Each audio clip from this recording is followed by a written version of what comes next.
Ayat Al-Quran tadi dan tafsirnya jelas kan itu. Jadi kalau kita memahami kalimat itu tadi, man yashtari lahwal hadith, orang-orang yang memperjualbelikan perkataan kosong kan itu. Kita kalau memahami ayat Al-Quran itu apakah kita memahaminya dengan akal kita atau kita memahaminya dengan perkataan sahabat? Lebih utama mana? Kan itu. Hah? Jadi kalau kita mau menafsirkan Al-Quran, metode yang paling tepat untuk menafsirkan Al-Quran itu apakah kita menafsirkannya dengan ra'yu kan itu, dengan akal kan itu, atau kita menafsirkannya mengambil riwayat dari tafsirnya para sahabat kan itu.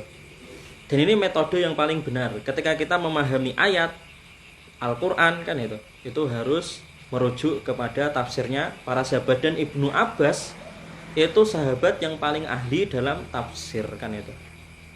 Dalam tafsir itu paling ahli Ibnu Abbas kan itu.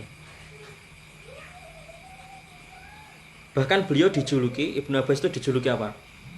Pernah kita bahas kan itu di kajian Muqaddimah tafsir Ibnu Abbas kan itu. Ibnu Abbas itu dijuluki Rasulullah turjumani Al-Quran kan itu. Penafsirnya Al-Quran, yang ahli, orang yang ahli dalam menafsirkan Al-Quran kan itu.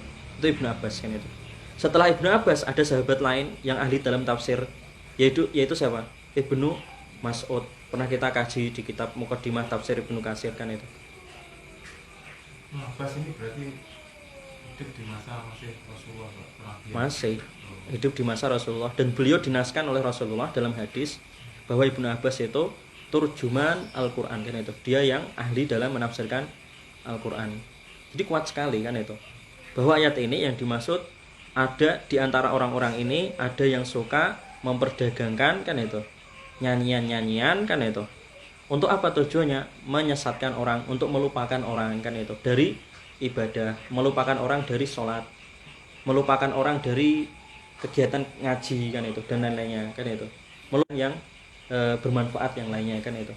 Dan itu terbukti realita musik itu memang dibuat untuk menandingi kegiatan-kegiatan dakwah, kegiatan-kegiatan Islam kan itu, dibuat untuk supaya anak muda tersibukkan kan itu dengan kegiatan-kegiatan, supaya terlupakan dengan kegiatan-kegiatan dakwah, atau supaya untuk melupakan orang-orang stres kan itu, biar orang-orang stres terlupakan dan akhirnya terhibur kan itu.